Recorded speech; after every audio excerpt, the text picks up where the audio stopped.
Welcome to Economics and Beyond. I'm Rob Johnson, president of the Institute for New Economic Thinking. I'm here today with Joseph Stiglitz, Nobel laureate in economics in 2001, and the author of many, many books, including his most recent, People, Power, and Profits, Progressive Capitalism for an Age of Discontent. Joe, thanks for joining us today. Nice to be here. What this pandemic represents, nobody can know, nobody has a crystal ball for this unprecedented event. There's no statistical distribution. But there are things we know about policy, behavior of economies, and so forth. What are you seeing is the nature of the challenge from the pandemic and the kind of policy responses, emergency responses you've seen around the world? And what would you like to see us do better? Well, first, this is very different from other economic crises. Those typically arise from an insufficiency of aggregate demand, either because there has been a stock market crash, a financial crisis like in 2008, the Fed tightened interest rates too much.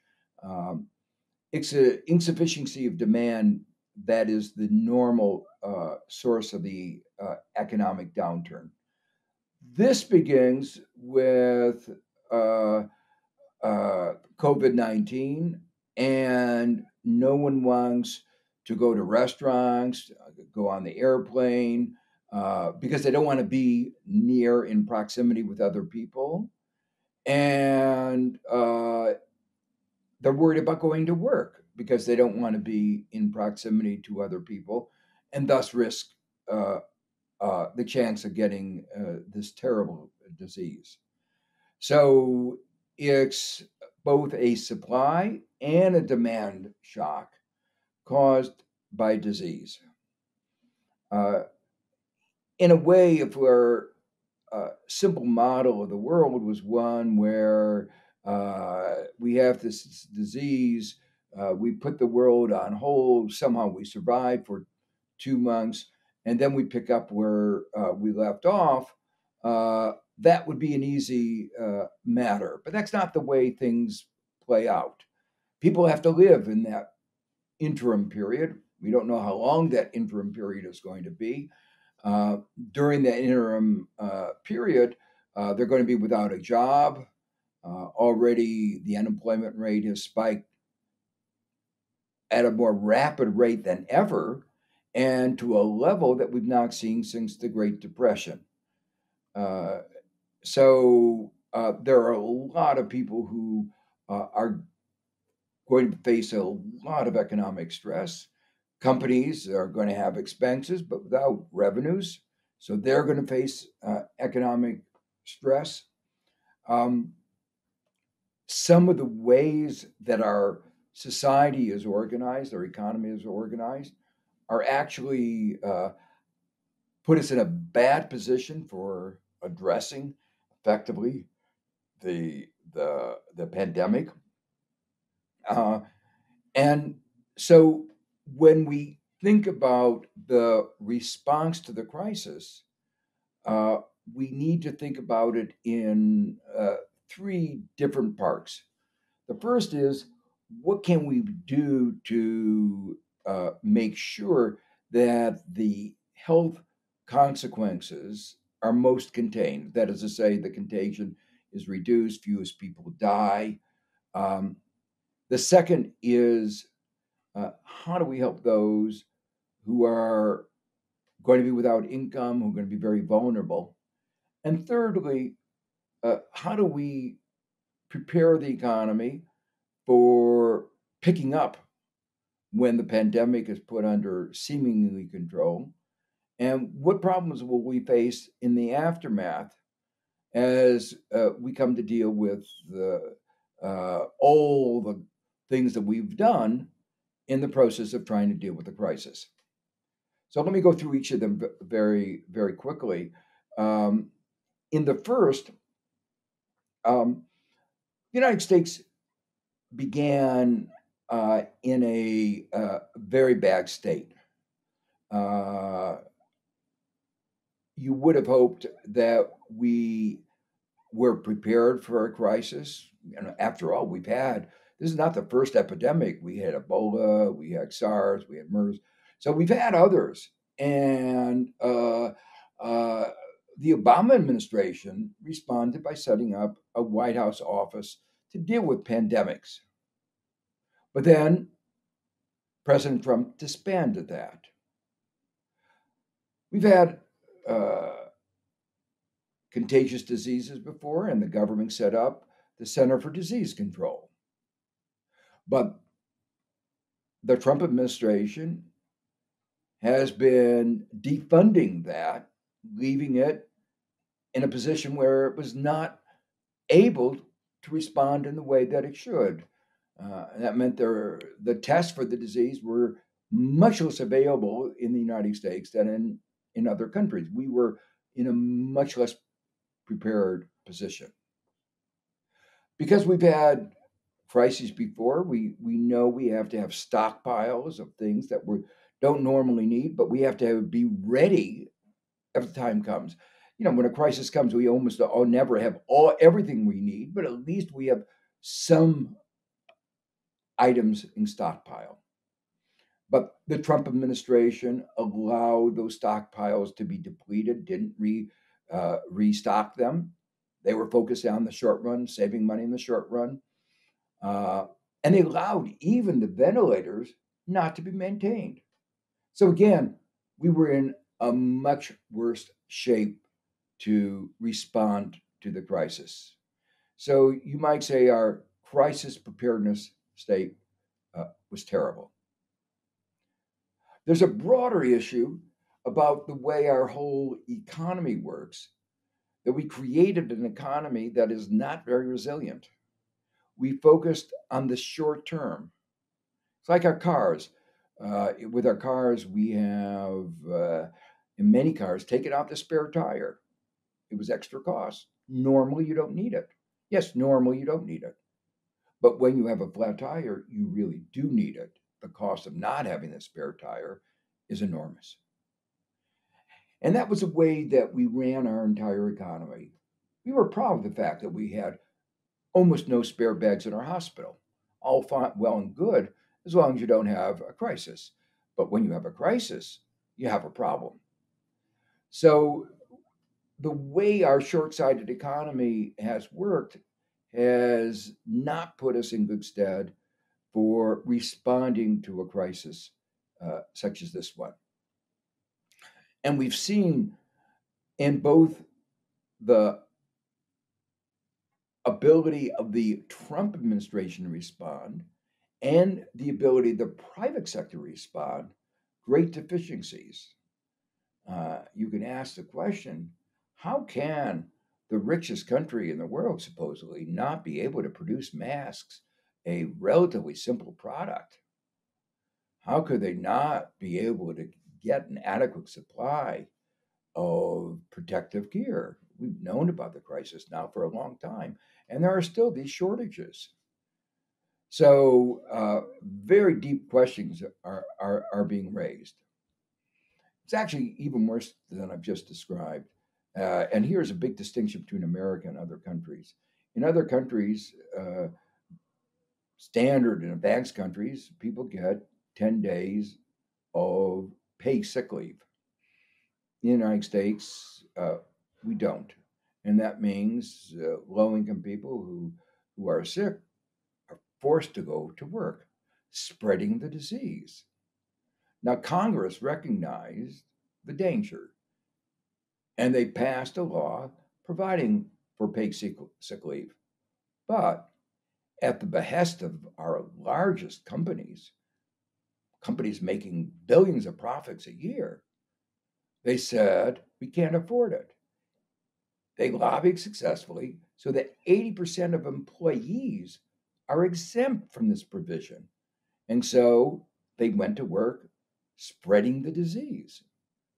So these are some of the elements in, you might call, our healthcare response, where we've done a deficient job.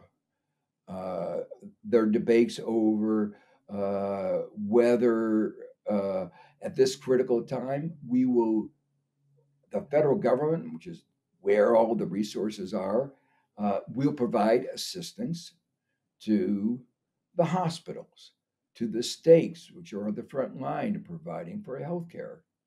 And the Republican Senate says, no, much more important to give aid to the airlines than to help the hospitals or help the states provide health care.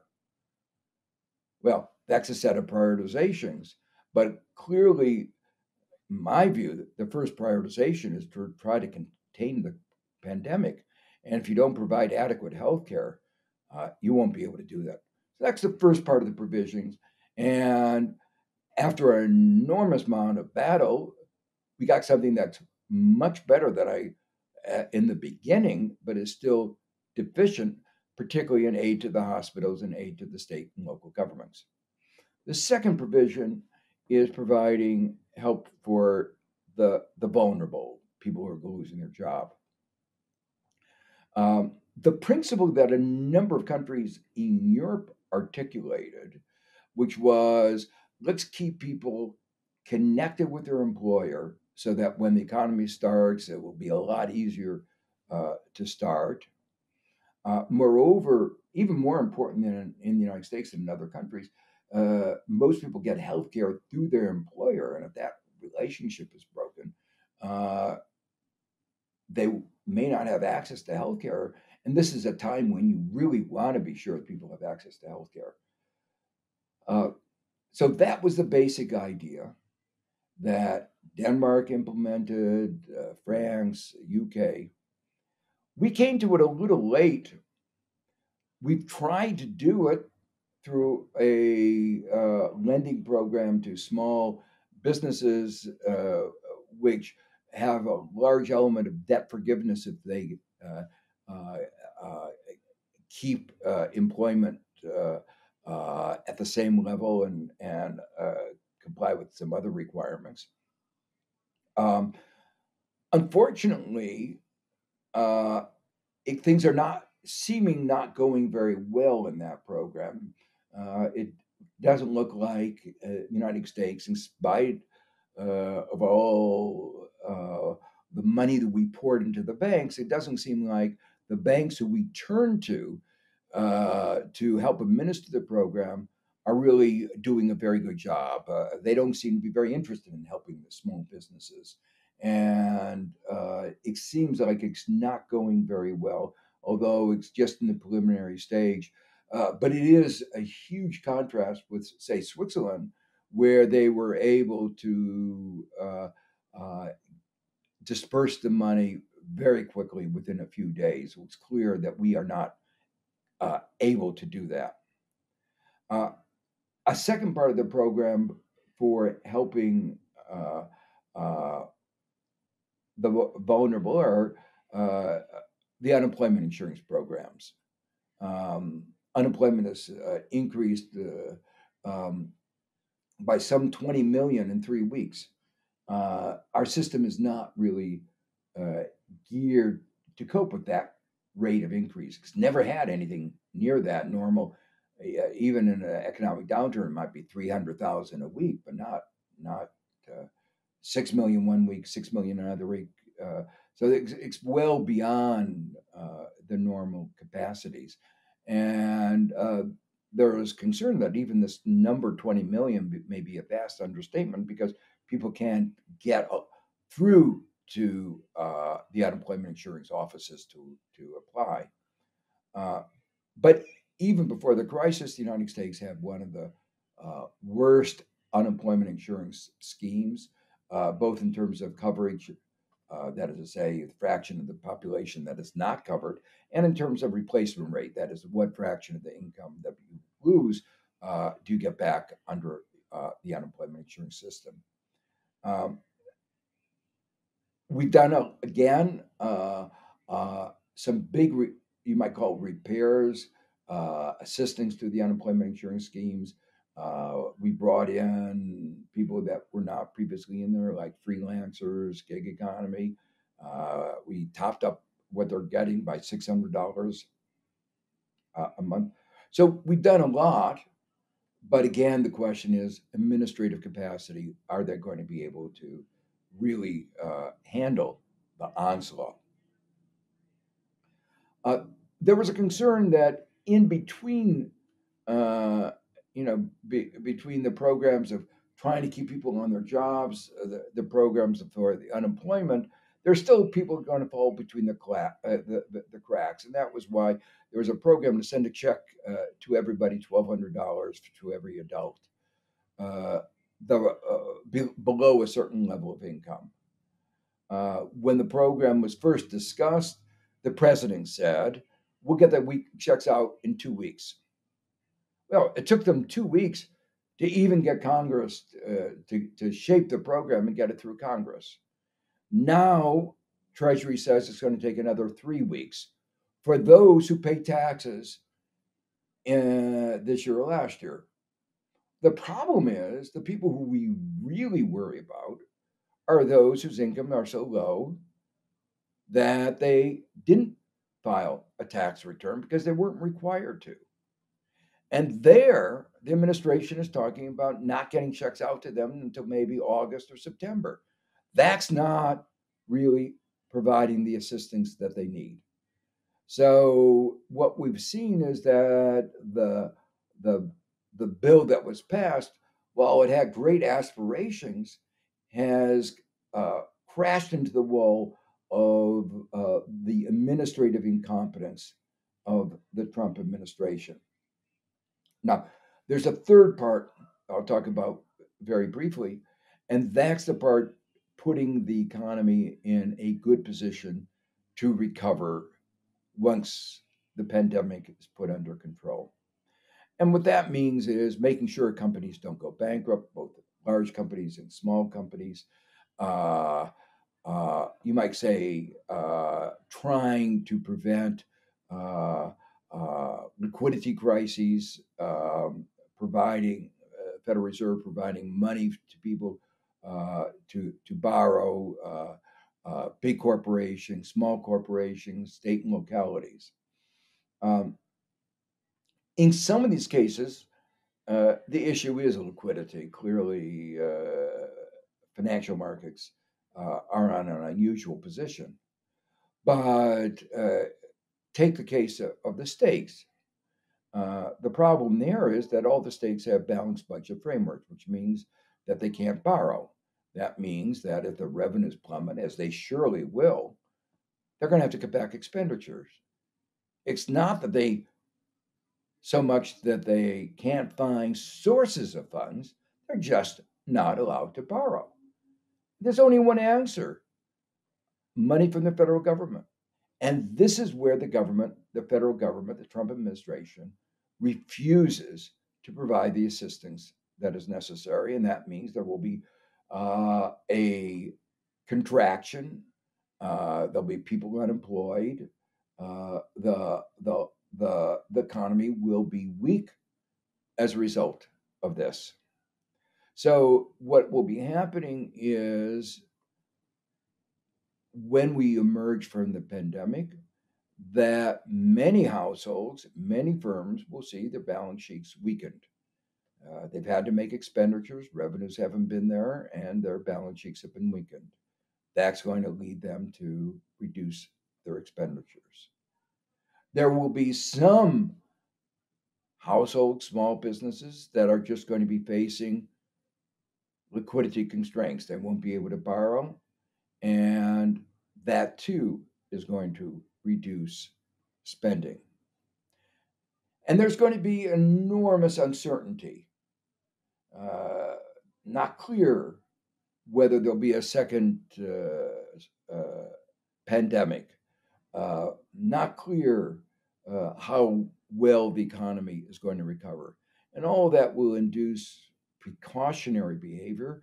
That will mean investment will be low, consumption will be low, and the economy will be weak. And that's when it'll be time to have a real stimulus. Uh, but it will have to be a stimulus that is very targeted, very timely. Make sure that the money gets to the people who really need it, and spend it well in a very short order. So that's my overall view of where the advanced countries, where particularly the United States is today. Uh, it's a much better response than when Trump began talking about the need for doing something. He talked about a payroll tax cut or a tax, a corporate profits tax. That would have been not what we needed. So what we got is not a bad package, not the ideal one, a little late, and more than a little short of what we need, but a lot better than where we began. I think that's a wonderful overview, Joe, and I tend to agree with you. Some people are saying now that it's darkest just before dawn, and the question is it going to get darker still, or are we at the dawn, where the light at the end of the tunnel is well known or foreseeable? What concerns me when I look at the analogy of war preparation and World War II is that we came out of the Depression and we had a government through the New Deal that had responded to the benefit of the citizens to such a degree that by the time we got to the war preparation in 1939-40, there was a great deal of regard or trust in and regard for government. When I look at the era that we've just lived in the last 40 years, I'll make the starting point when Ronald Reagan said, government is the problem, not the solution. And we've had an ideology, which some refer to as neoliberalism. You and I talked in 2008 at the time of the Lehman crisis as though that romantic fantasy was now over and we'd get back to a balanced, particularly financial sector at the time. And that's not what happened. With the bailouts, at a time where I recall quoting you as saying the polluters got paid, the cynicism towards governance became very extreme and spawned both the Occupy movement on the left, the Tea Party on the right. We had a change of control of the House to the Republican side during the Obama administration, then the Senate, and then Donald Trump running around saying the system was rigged, got elected as president. What I find daunting about this pandemic and a very formidable challenge is that we are, unlike Franklin Roosevelt, engaged in something like war preparation at a time when the despondency and distrust of government is overpowering.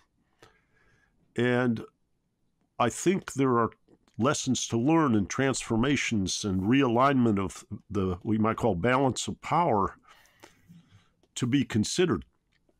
And also, as you and I have often talked about in the Global Commission, there are a lot of things to talk about the role of the nation state in this globalized world and how that has to be restructured.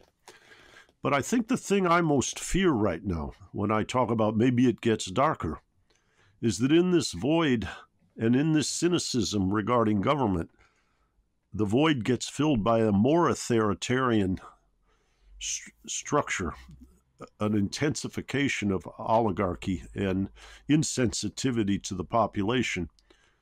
And I guess the question I'm asking is, how do we work together as people, as citizens, as members of the economy?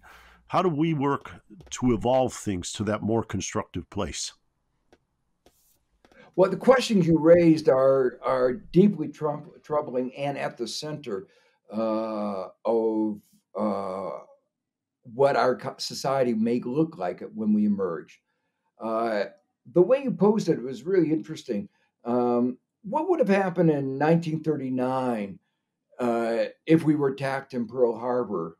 And the response was, well, this is pretty terrible, but we don't have confidence in our government being able to respond. We don't think the government knows how to organize armies or organize production. Would our response have been, let's just surrender? It's such a dismal view. We're fighting a war. We're fighting a war against a pandemic. We're fighting a war against climate change. We're fighting a war against not just this health crisis, but a decline in life expectancy in the country as a whole. We're fighting a war against inequality. And yet, there are a lot of people saying, well, we can't turn to the government to fight the war. And obviously, all of us have seen the incompetence of our government and our incompetence of the Bush administration in fighting the Iraq War. But I think we have no choice but to ask the question.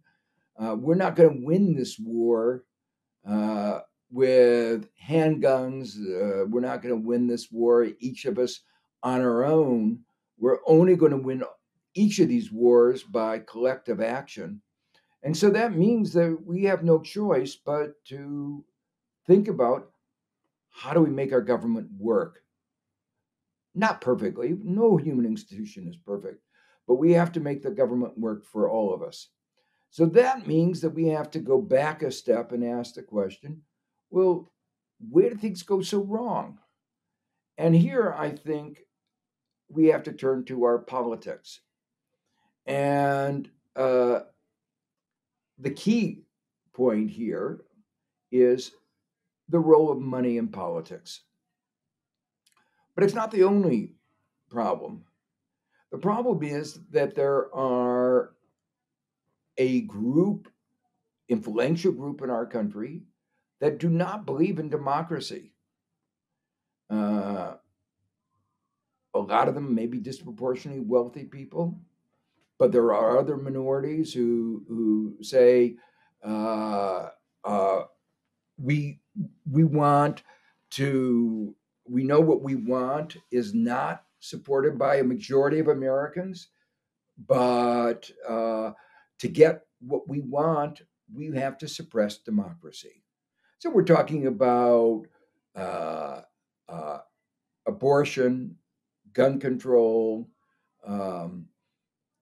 things like that, that 2/3 of Americans want, but the 1/3 of America who has the other view says to get their view, the right to kill, carry guns that could kill other people, they're willing to let our democracy die. And that means they're willing to allow for voter suppression. They're willing to allow for gerrymandering, disempowerment, putting democracy in chains, as Nancy McLean put it, all kinds of things that really eviscerate our democracy. And that's what's been going on. The only way then that we can respond to that is with trying to take the money out of politics, but also bringing out into the open this attack on our democracy and hoping, which I really do believe, that the vast majority of Americans do believe in democracy and are willing to fight to maintain our democracy. And that's the political battle that we will have to be fighting in this year. And I'm sure it's a battle that will go on over and over again. I share your concern about the preserving of democracy and for the broad-based public to have the willpower to fight for it. Last night I listened to a podcast that was recorded in 2011 by a man named Stuart Zeckman, where he talked about how some unnamed officials that were in the Obama administration said, we've got to solve problems. We can't discuss ideology. We can't discuss the economy or other things or changing the democracy. We just have to solve problems, because if you look at the polls, the American people are very, very disapproving of governance. And what Zeckman unfolded over the course of the podcast was that when you looked at Gallup polls, what they essentially said was, this isn't government control versus private control. It was that very wealthy people in large corporations controlled the government to subsidize themselves to the detriment of the population. And so it wasn't about the philosophy of governance and democracy. It was about what we had did not create representation of a broad base of people. And it brings to mind what you alluded to, which is the role of money in politics and other forms of control.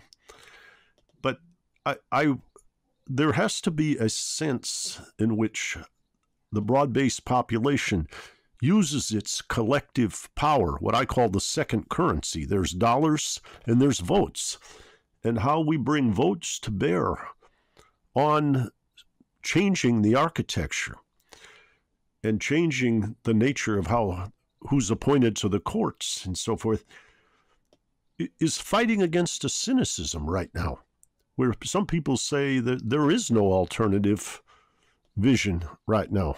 And I don't believe we should be that despairing, but I think it's a formidable challenge. And the one place where you and I have talked about this, I think is very interesting, is in recent years how many large corporations that exert political influence have seen their debt equity ratio of their liability structure skyrocket as they've engaged in stock buybacks to enrich the management. And now we hit this crisis. They've got no safety cushion, and they're all complaining that they need bailouts when they didn't create a resilient corporate structure because they thought they could, what you might call, raid the public or the contingent fiscal capacity of the nation.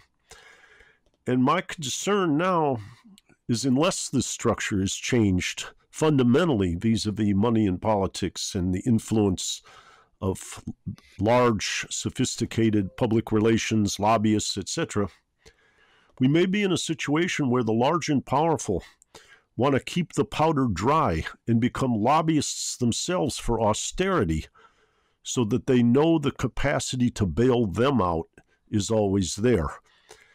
And I think we'll learn a lot about what's happened in this episode, about the structure of these supportive funds and bailouts.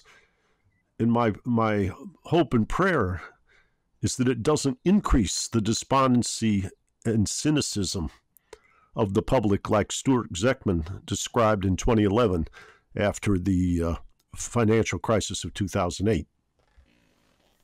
Yeah, I share a lot of your concerns.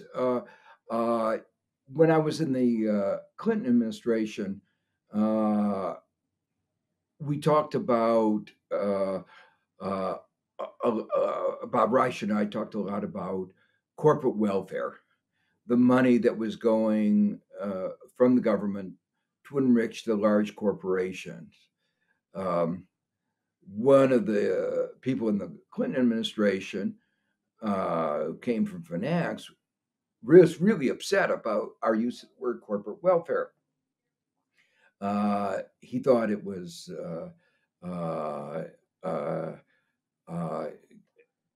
besmirching, where our view was that you need welfare for vulnerable people, but not for rich corporations.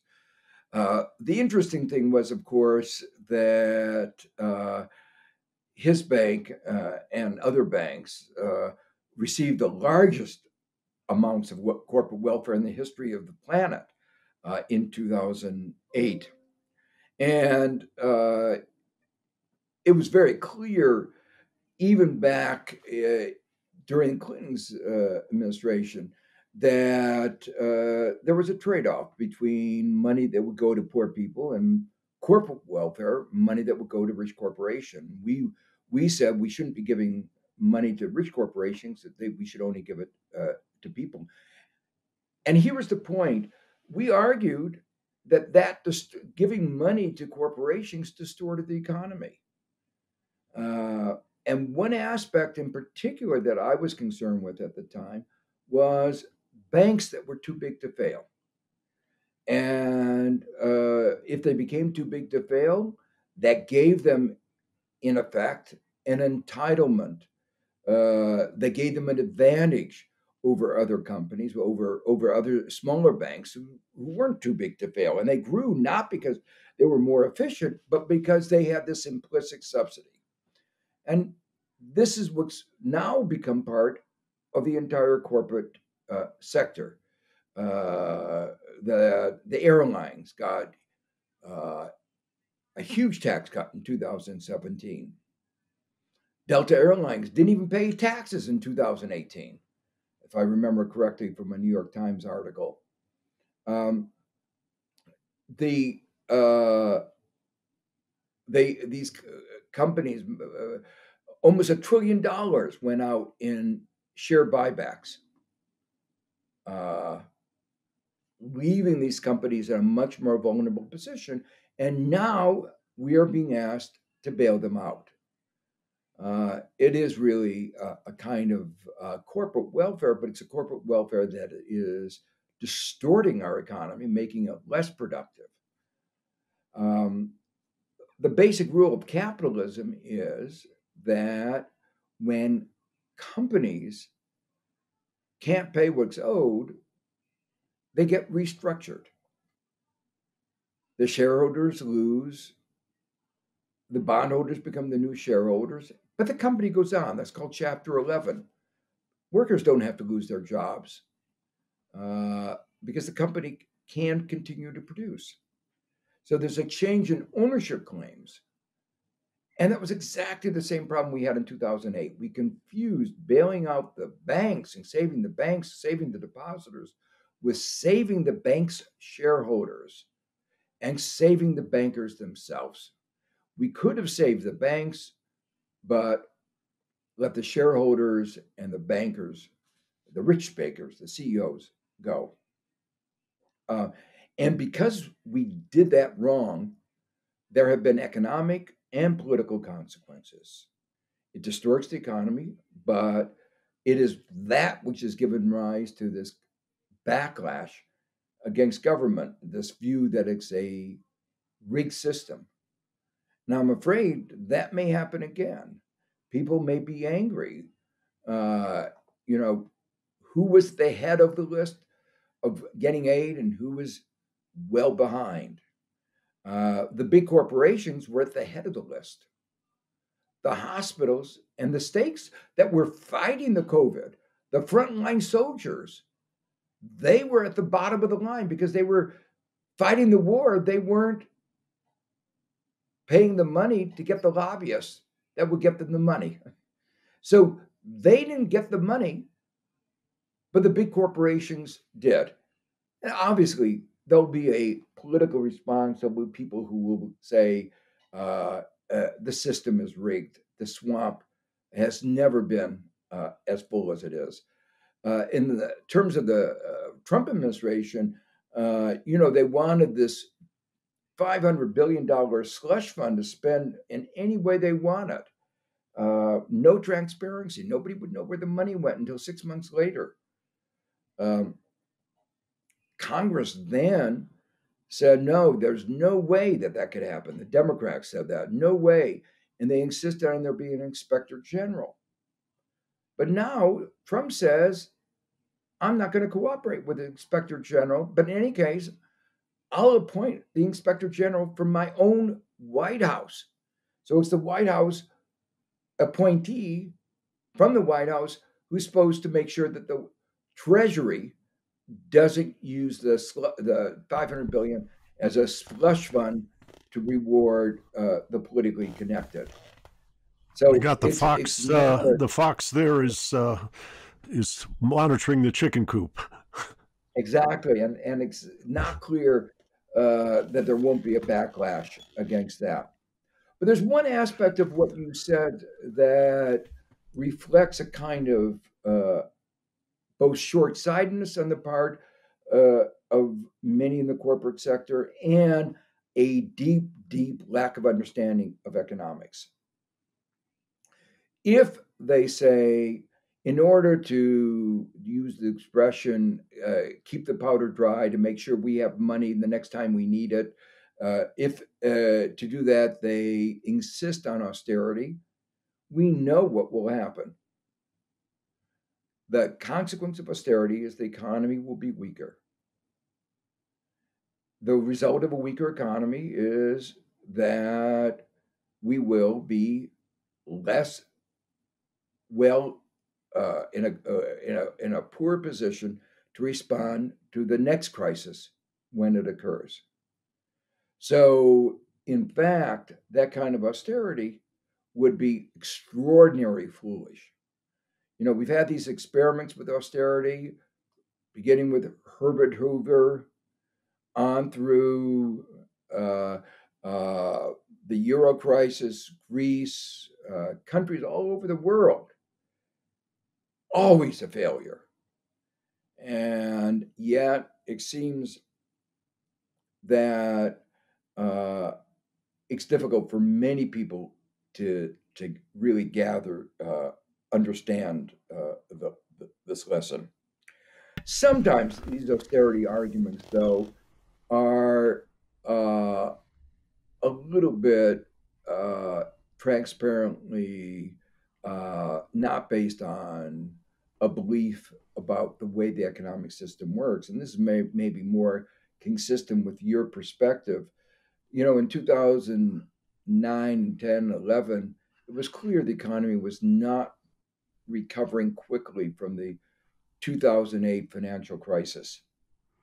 And the first stimulus in 2009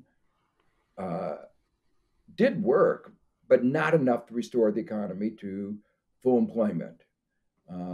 Those green shoots that Obama talked about never really flourished.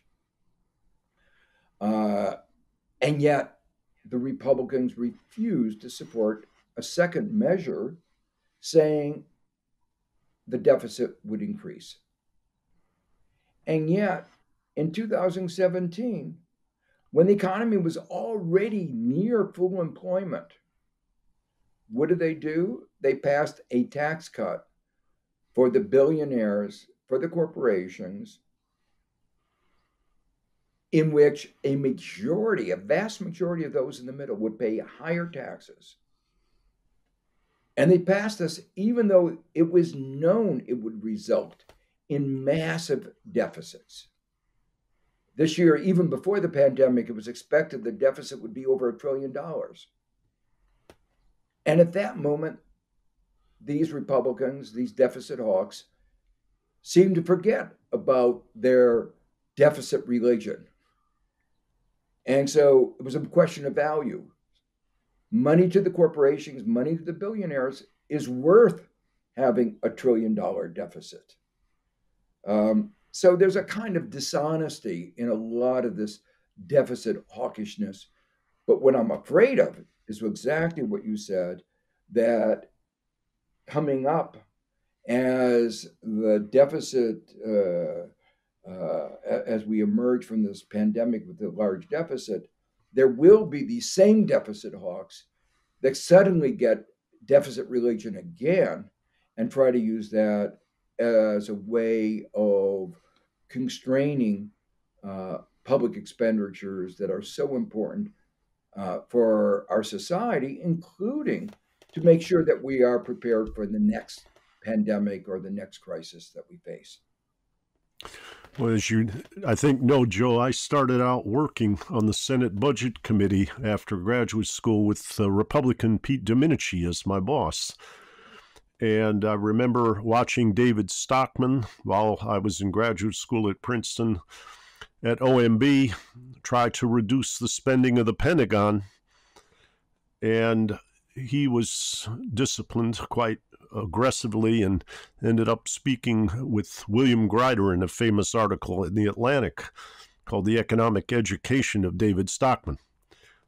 God bless Bill Greider, who passed away on Christmas Day last year. But this notion of deficit hawk seems to be switched on and off. If one looks at the ratio of federal government debt to GDP in the United States, the times of the greatest velocity of increase are three. First one is Ronald Reagan's 8 years. The second is George W. Bush, not the father, but the son's 8 years. And the third is the first 4 years of Donald Trump. And so you got to practice what you preach, as they say. And as the kind of Sanders-Warren contingent say to me often now, these people complain about socialism. We've already got socialism for the rich. We've socialized the downside. And in the most recent bailout legislation, the question of attaching warrants or equity shares to the public treasury was resisted, including by the CEO of Boeing, very vehemently. And these people on the left say everybody's berating Bernie Sanders, but they want to socialize things for the most powerful, and they, in large sense, already have. This is where my fear of the cynicism of the population about restoring government in its balance of representation, that this is where it's sourced, because I want to see a design, perhaps with national elections being publicly funded, a lot more transparency on financial transfers, maybe even limits on what media corporations who get their license, both radio and television, from the federal government, that they have to allocate some time for political advertisements so representatives and their challengers don't have to raise so much money. But we've got to restore the currency of votes. And Joe, when I was young, taking courses with various people, including yourself, there was the notion that when capitalism is operating, it gets its moral legitimacy from being embedded in and governed by democracy. And it feels like that legitimacy is very much at risk now, if not in tatters. Yeah, those are all concerns I have, and that have been brought out very much by the recent legislation. Maybe let me share a little bit of optimism, however, that in the debate over this bill that was passed just recently, it began very badly. Proposals for payroll tax for corporations, proposals for a corporate profits tax, the all-purpose solution to every country's problems. But the Democrats worked very hard and didn't get everything that they should have. But what emerged was so much better than what I thought was likely to come out, and an awareness of what is needed. So there was a sort of clarity about the importance of transparency, accountability, getting money to the people who really need it, prioritization, a real sensitivity to what our country needed in the midst of this pandemic. So uh, that's to me a little bit heartening that at least one of the two political parties uh, gets it, or at least gets it mostly. You don't expect in this Yeah. complex society anybody to get everything right, and disagreements are going to be part of life, but that they did as well as they did really gives me some comfort. Um, and recent polls showing that Americans are beginning to grasp that the Trump administration is not managing the pandemic well uh, bodes perhaps a little well for what may happen in November. Though, if you want moments of pessimism, you don't have to go very far. The Supreme Court decision on Monday that the election should go ahead, uh, forgetting about the fact that many people had not received the paper ballots that they had requested, that there were only a few polling stations in a whole city of Milwaukee, that people had to risk their lives in order to vote.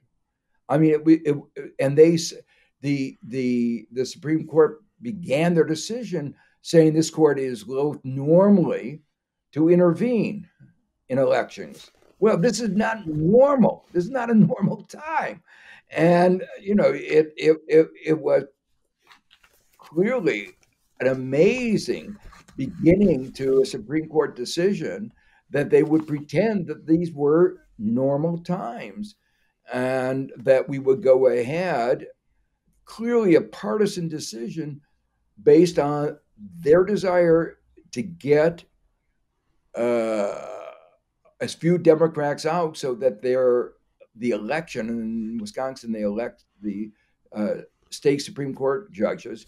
That a Republican would be elected as a Supreme Court judge. One of Mm.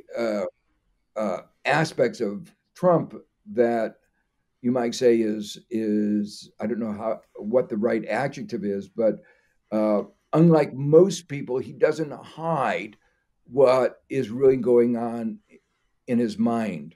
So he made it very clear the reason that the Republicans are engaged in voter suppression is that they know that if more people turn out to vote, they won't do as well.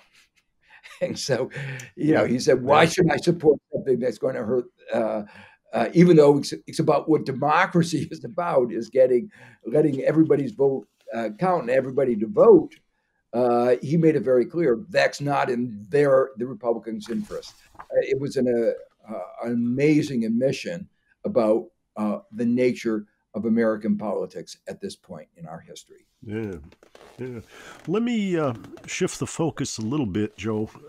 In our work in the Global Commission, you're you have emphasized over and over how the notion, what the economists might call the model of social control through the nation state, is under tremendous pressure. Capital or technology or mobile. I know you were very sensitive to the developments around the Panama Papers. People hide their money offshore and then come back and give sermons about how we can't afford it and don't pay taxes. Technology's mobile, as we see with the resistance to migration. Human beings, as citizens and as a factor of production, are nowhere near as mobile.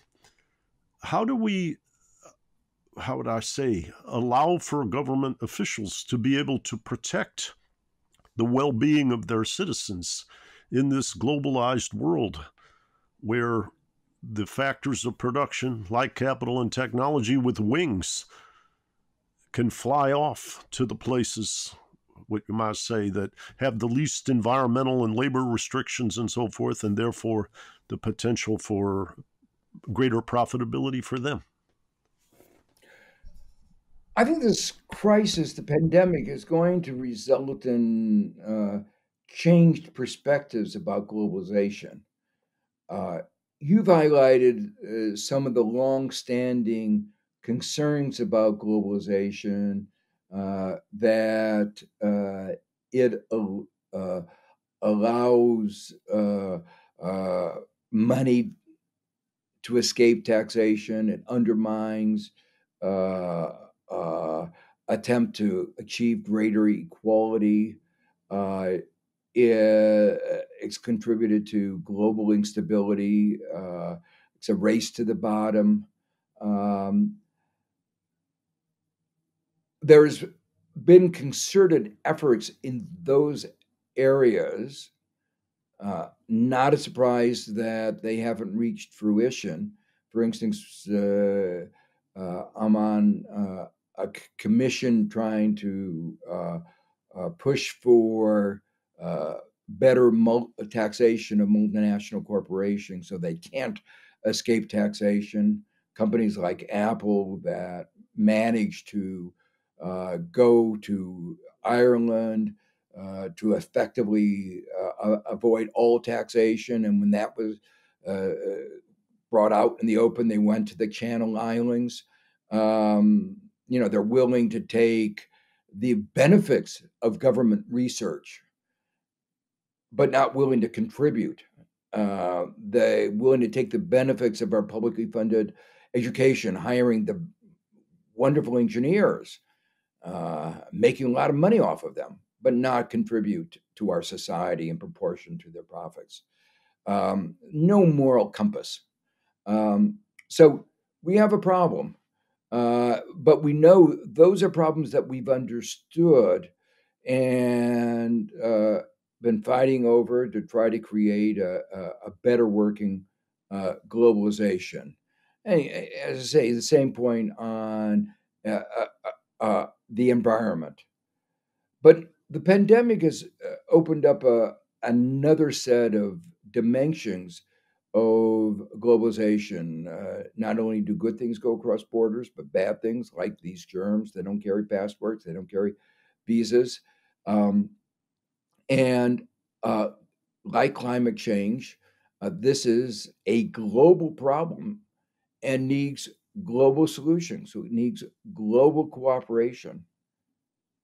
But one of the things that's happened since 2017, with the election of Trump, the United States, which had been the leader in trying to construct a global rule of law, a global international order that worked, has now attacked the system itself and has been not acting in any way cooperatively, is undermining the international rule of law. And that's a problem. And we've now come to understand that the basic unit, political unit, remains the nation state. Trump has reminded us that borders matter. The pandemic has reminded us even more that borders matter. So we're going to have a big challenge going forward of saying, how do we, in this world where borders still matter, how do we protect our own citizens and yet take advantage of comparative advantage? How do we create a framework in which we can make the whole global system work more effectively, but at the same time protect our citizens, whether it's about from global financial instability or from germs going across border. But remember, there are some problems like the pandemic, like global warming, that we have to solve on a global basis. And that means we have no choice but to figure out ways that we can cooperate together to solve these common problems. I think that's right. I remember years ago, Orville Schell wrote a book called Wealth and Power. And in it, he said that the Chinese society, formerly the Middle Kingdom, had been wounded by the British invasions related to the Opium Wars and the Japanese invasion in the 20s. And there was a tremendous energy within China to regain their sense of national identity and prominence. And he saw that in tension with the United States, which is the world leader, and wanting China, with a very different system of economy and governance and interaction, to essentially emulate America and become part of our multilateral system. And he saw that as incompatible with Chinese philosophy and the Chinese ability to regain their stature that they had lost in those two invasions. And I have seen, since the time I read that book, a great deal of deterioration, and you mentioned the role of Trump in this regard, in the U.S.-China relationship. But I want to underscore what you said was, we can't solve global public goods problems like climate and like the global transmission of a pandemic without that cooperation. And particularly with regard to climate in the long term, the survival of humankind depends upon that cooperation. And I don't see it as a choice, but I also am not seeing, again, the light at the end of the tunnel about how we put things back together. On the other hand, when you or I or Mike Spence or whatever go to China, I find it very interesting. I am concerned about the role of centralizing technology, since we've had the internet monopolies, the Googles and Facebooks and the like, and how that in the hands of any leader can create a deterioration in the quality of life and an enhanced authoritarian governance. And we all have to grapple with that. But I see the United States and China needing to work together. And I think you underscored it perfectly. The last, well, there are two more thoughts I wanted to explore with you today, Joe, and one is it's woven into all of the issues that we've discussed about how ideas will change.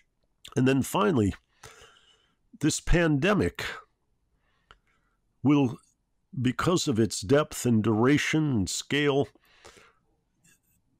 use an awful lot of fiscal capacity.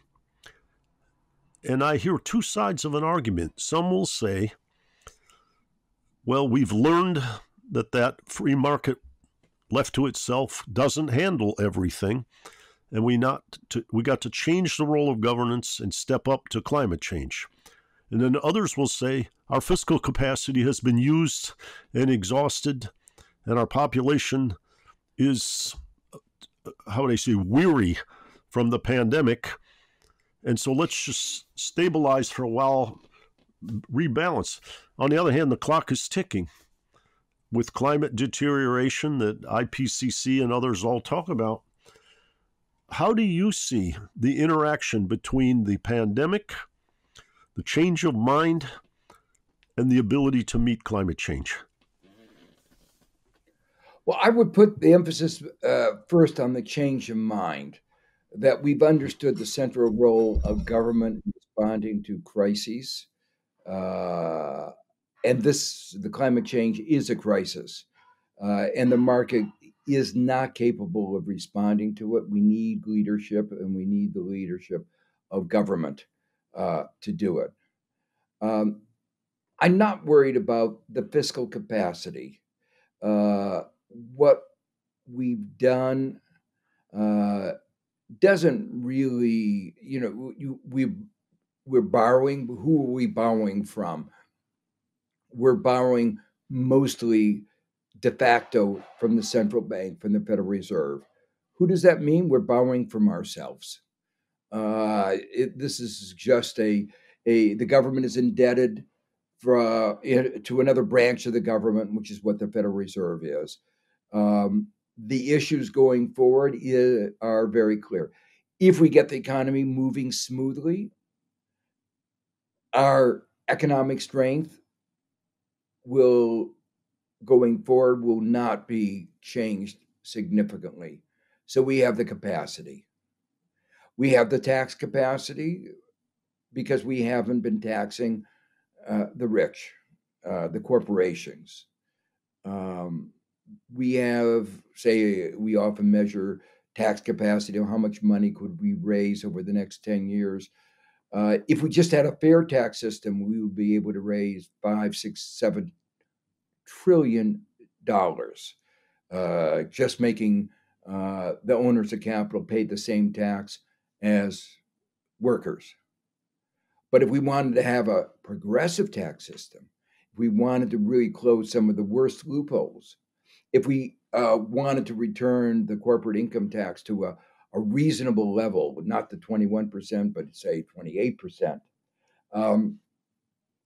if we wanted to tax pollution, our capacity to raise additional revenues is enormous.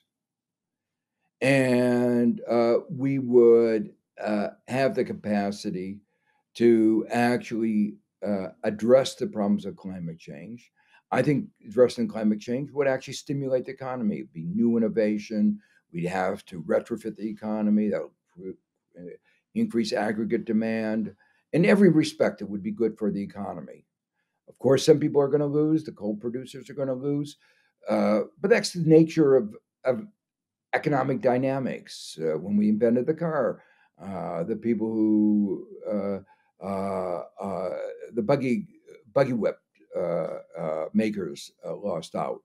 So we could be on the verge of a real era of innovation, recognizing that we'll have to help those who are in the dying part, the old fossil fuel part of the economy. But we have the resources to do it. And this pandemic, if we manage it right, won't really have substantially taken away from those. There are some financial issues, but it's money that we owe mostly to ourselves, and those can be easily resolved.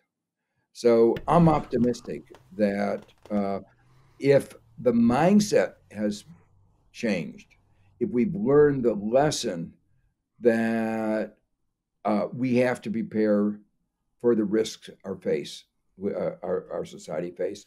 And the pandemic was one that we didn't face up to. The climate change is another that we have to face up to. Yeah. Well, and I want to remind people, after hearing what you just said, about the genesis of central banks as an institution. Macro stabilization is a recent phenomenon, and lender of last resort came before that. Walter Bagehot's famous book Lombard Street underscored what was happening.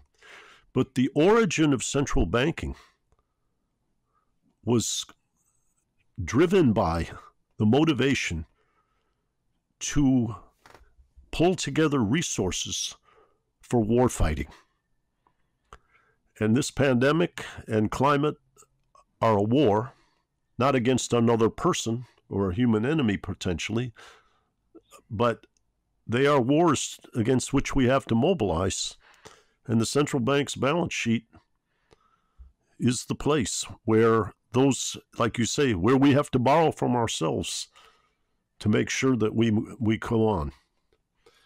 And looking at the old histories of the central banks, of the Riksbank in Sweden and various Bank of England and so forth, that war mobilization played a very, very important role. And so they're kind of returning to their origins in the current context. Joe, last question for the day.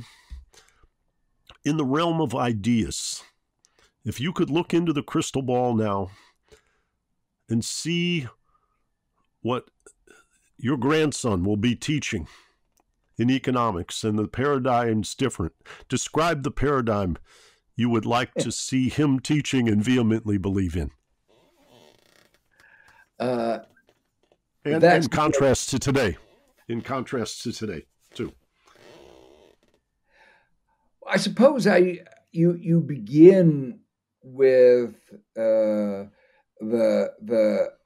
central problem of economics, that resources are scarce, and that economics requires complex coordination in production, consumption, making the whole system work.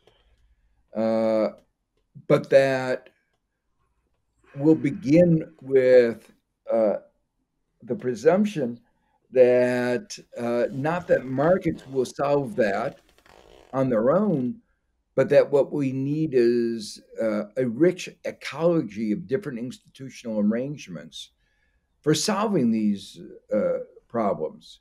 That we will have government is really important, markets will be important, NGOs will be important, civil society, cooperatives, a whole set of institutions. We've narrowed our lens to focus mostly on markets with a very limited role for government.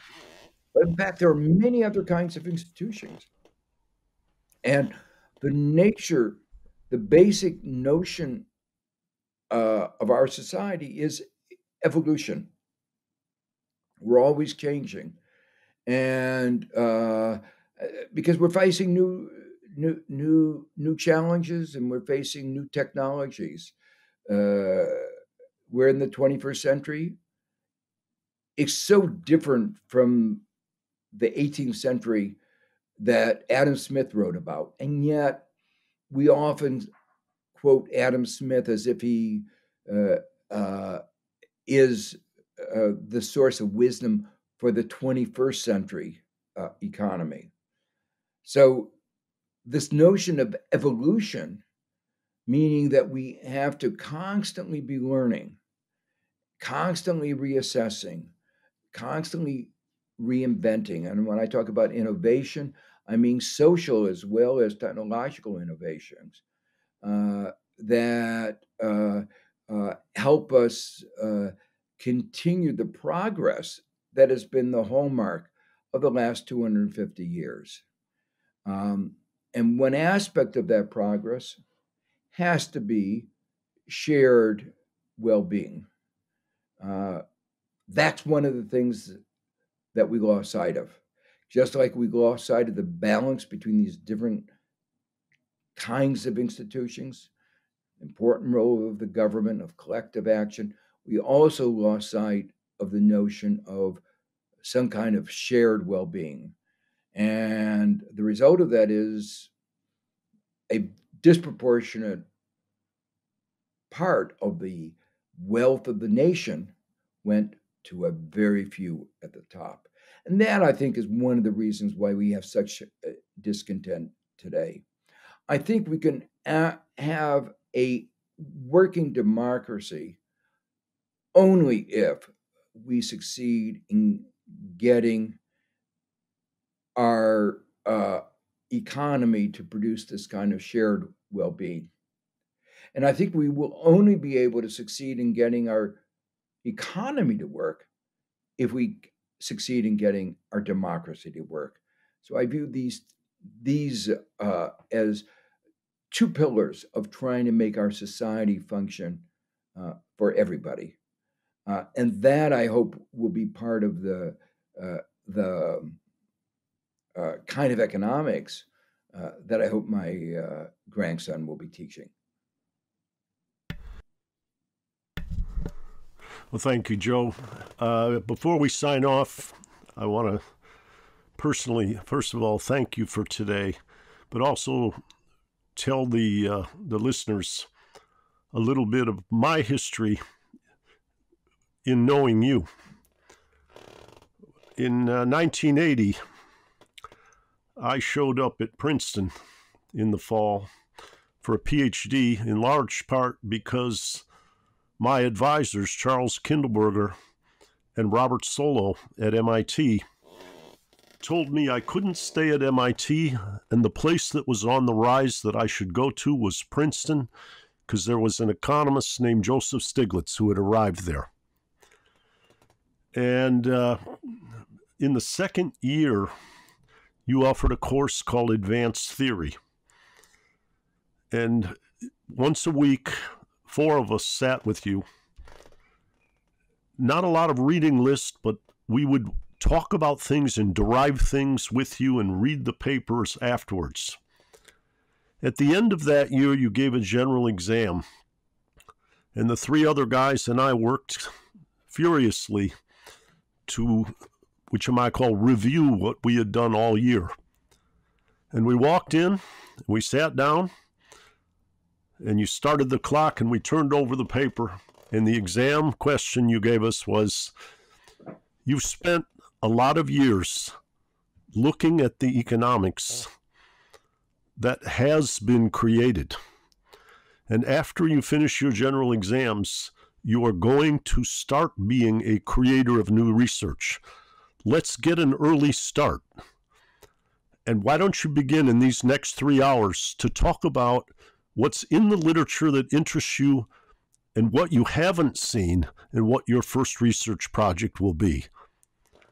And we were all a bit stunned because a lot of our preparation had nothing to do with what we were going to do in the next 3 hours. But it was such a marvelous question.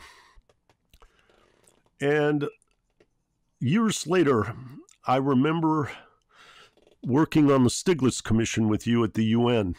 And you and I went out to see, we were in a meeting in Malaysia. And we went out to see those two big twin towers. And your book, Globalization, Its Discontents, was out. And I watched a couple of young people come up, very enthusiastic about meeting you. They knew who you were, and they were very excited. And I said to myself at that moment, Joe Stiglitz doesn't teach economics. He teaches creativity and courage. And obviously the context is economics. But you've given a great deal to me, a great deal to the profession, a great deal to INET, and it's a pleasure to work with you, Joe. Thank you. Well, thank you. Thank you, Rob, for those kind words. So I'm sure we'll get back on these microphones again as things unfold. But I think we've done enough for today, and I look forward to working with you on the Global Commission to seeing if we can put our shoulders to the wheel and help move things in the directions that you've articulated in this session. Thank you. Thank you. And check out more from the Institute for New Economic Thinking at ineteconomics.org.